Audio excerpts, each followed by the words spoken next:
After her 60th anniversary cruise, I would encounter the BRITANIS several more times in the early 90s, including this distant glimpse of her in dry dock at Norfolk prior to boarding the SS Rotterdam for a Christmas Caribbean holiday. And during that cruise, the lovely old gal popped up again, this time at Grand Cayman on New Year's Eve.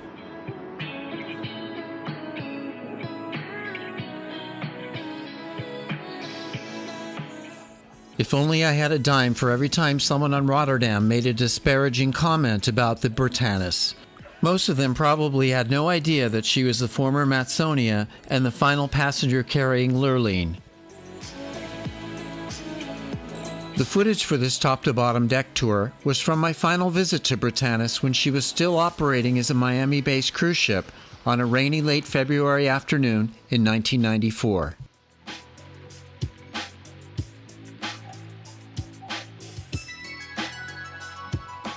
This is a nice elevation of the ship that Chandra's published when she was on the line voyage service to Australia. Save for her new mast, funnel casings, and the expansion of her aft superstructure, she hadn't changed much from her Matson-era configuration.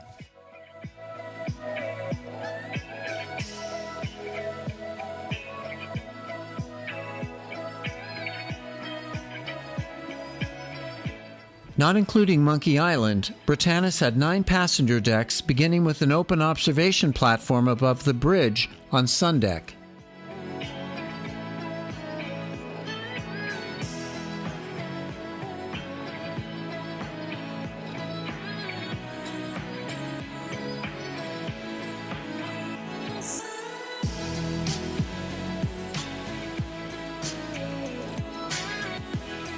Forward sundeck offered unobscured views over the bow and a nice vantage of the ship's 2 working funnels.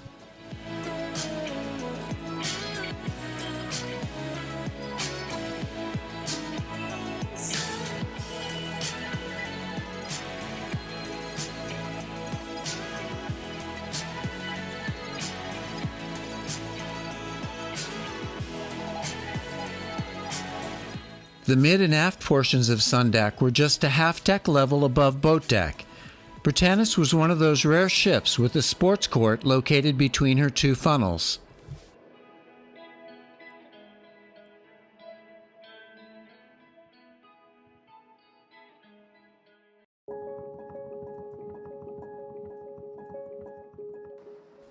BRITANIS's sunning space was all located aft, terracing down from sun deck to the fantail.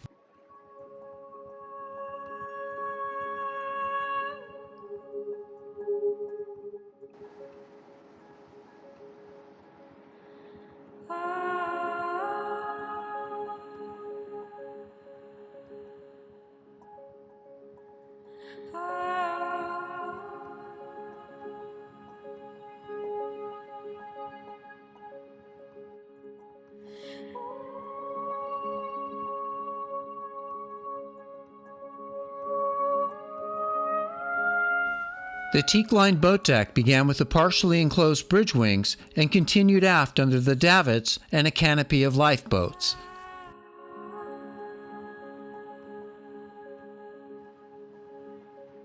Especially in her final years, the teak decking was well maintained. Despite the clutter of davits, there were strategically placed shuffleboard courts on either side.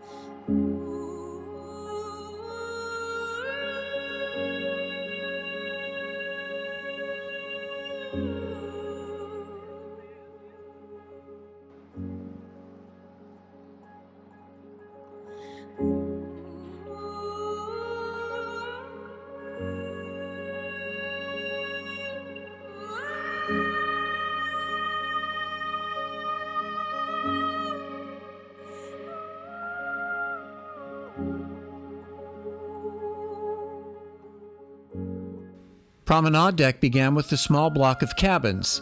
Wide sheltered promenades with brass-framed windows dating to 1932 followed on either side.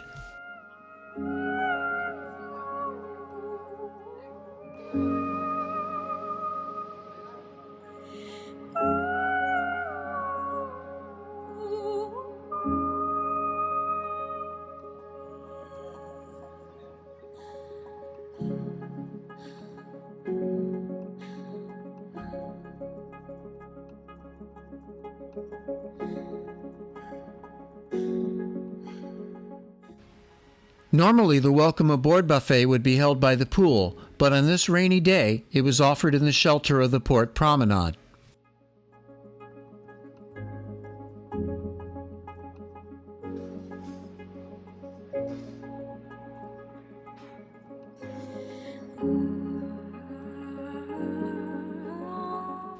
The forward prom deck lobby offered access to a shop, the promenades, and on its port side, the gallery bar. This space was converted from a writing room early in the BRITANIS' career.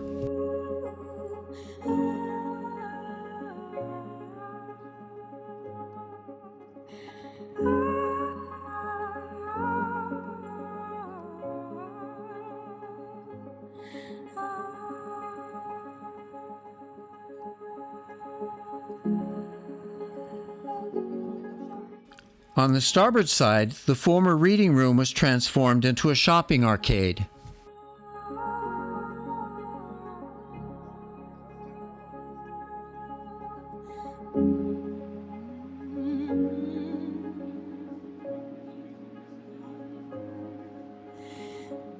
The glitzy casino was the unfortunate product of a latter-day refit. It was the ship's stately lounge in its Matson and early Chandris days.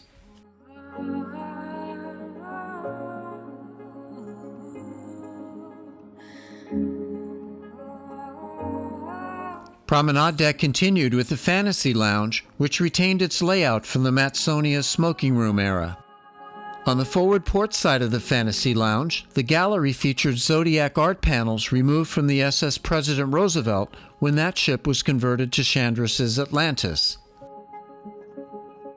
This is a view of the same space during its Matson Line era.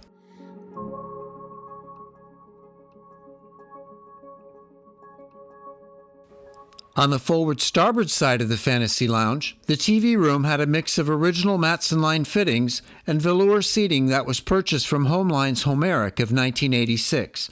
Much of this seating could be found throughout the BRITANIS.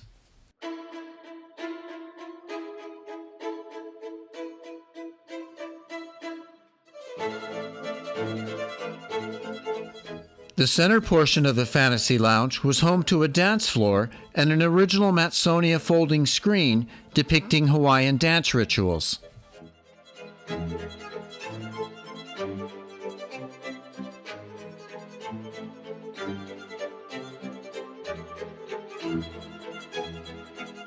Aside from the Homeric furnishings and some Murano glass black tiles, the Matsonia smoking room kept its overall essence as the BRITANIS' Fantasy Lounge.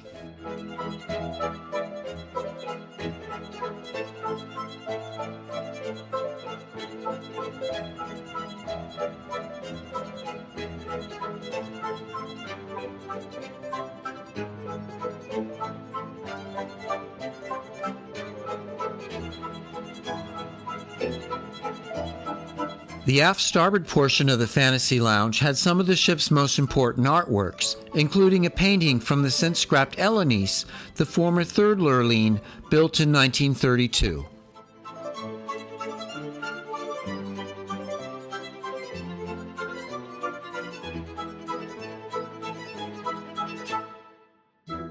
Directly across from the Lurline painting, Hawaiian-themed mosaic melamine panels by Emmylou Packard, dated from 1957.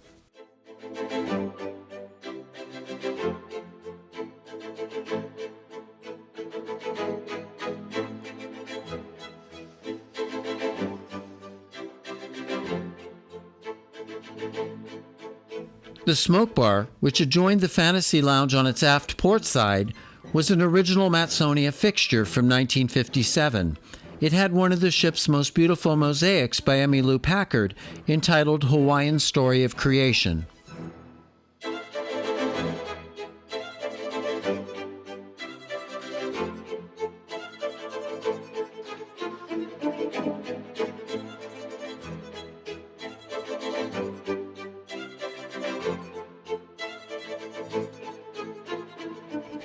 The ballroom largely retained its Matson-line layout, although it was expanded aft in the BRITANIS conversion. Chairs from the SS Galileo of 1963 and original mosaic-topped cocktail tables survived its recent glitzy revamping.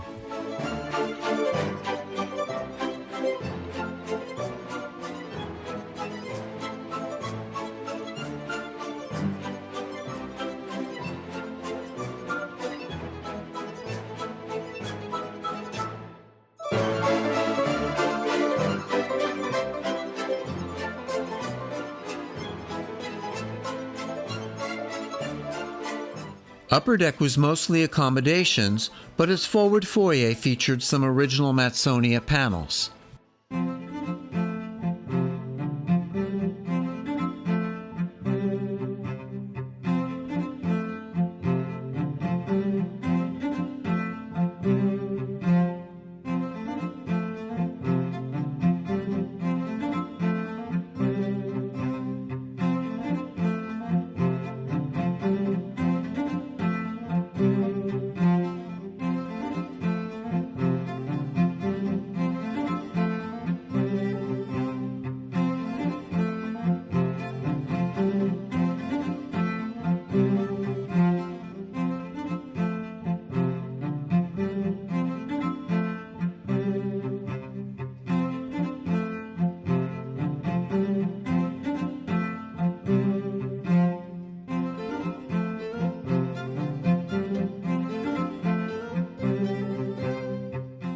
In the BRITANIS conversion, the aft portion of upper deck was expanded to the fantail, adding more sunning space by the pool. Although it largely functioned as BRITANIS's disco, the Marine Bar still had two spectacular original mosaics by Emmylou Packard, as well as mosaic-topped cocktail tables.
More accommodations took up the vast length of main deck.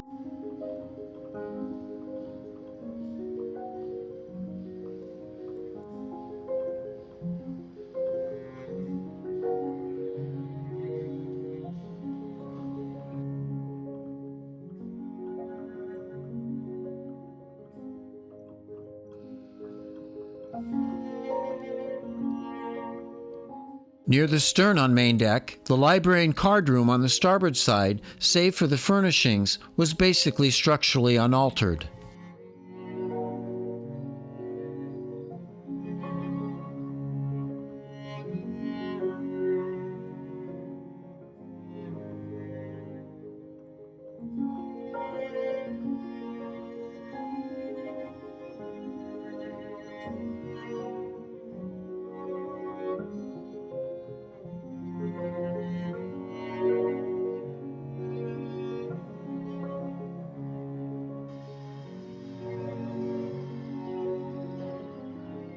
Although its equipment was obsolete, the gym on the port side was converted from the Matsonia's playroom.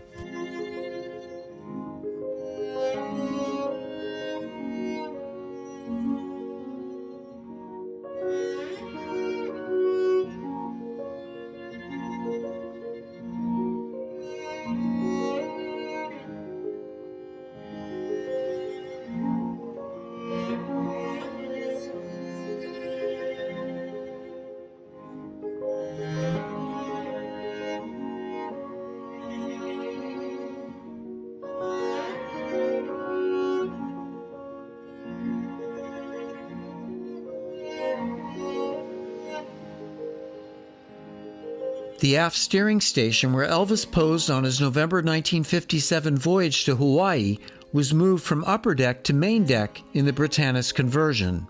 The cane furnishings nearby were originally in the marine veranda.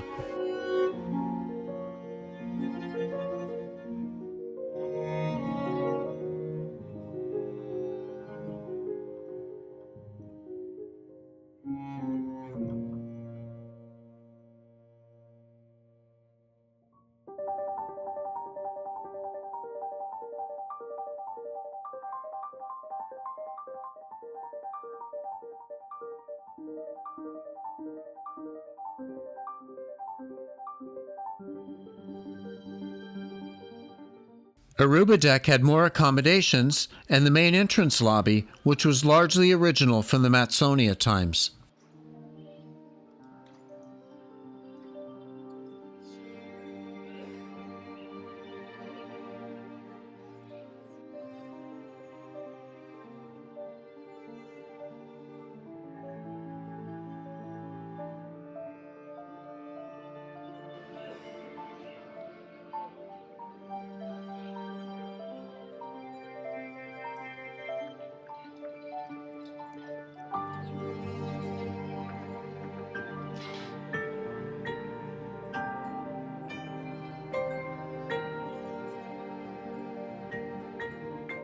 The forward Waikiki restaurant foyer on Barbados deck was the final location of the Harry Neefe ceramic tikis that were originally designed for the lounge.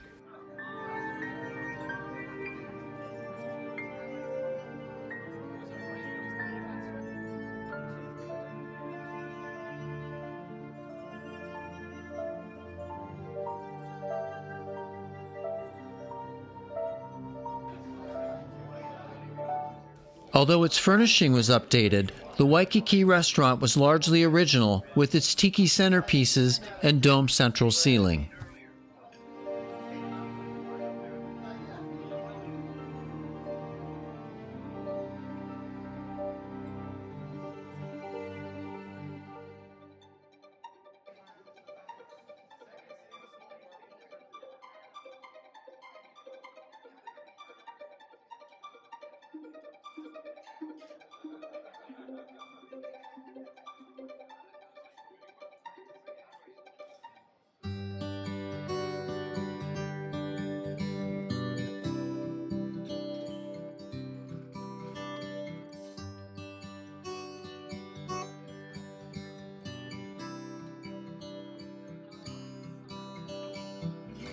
More original Matson artworks were in the aft entrance foyer to the Waikiki restaurant.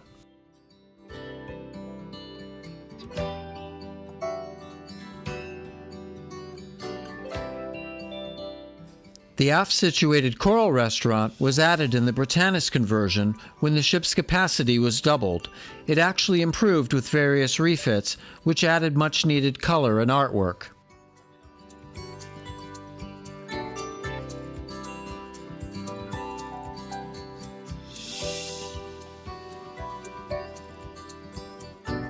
More Harry Neefe ceramics from the lounge were relocated to this Barbados deck foyer.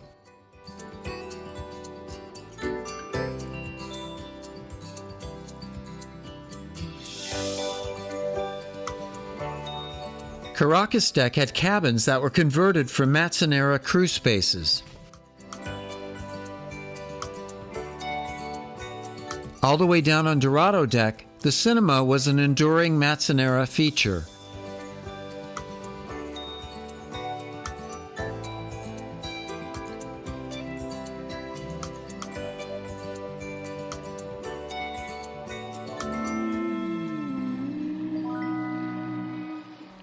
From the Biscayne Bay Pilot Station, where I documented so many cruise ship departures in the mid-90s, I watched as the sun broke through, illuminating BRITANIS's classic profile in perfect lighting. It was easy to conjure up her varied forms and incarnations as she approached.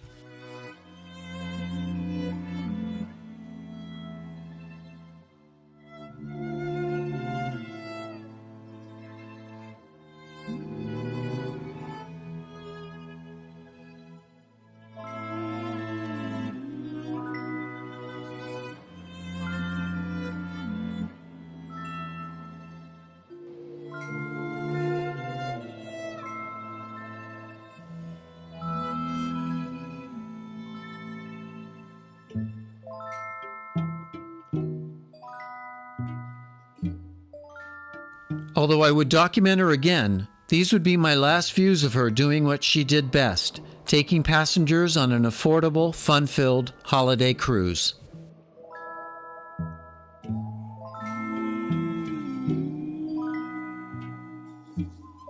Thank you so much for watching, and if you enjoyed this video, please hit like and subscribe to the Midship Century channel so we can bring you more.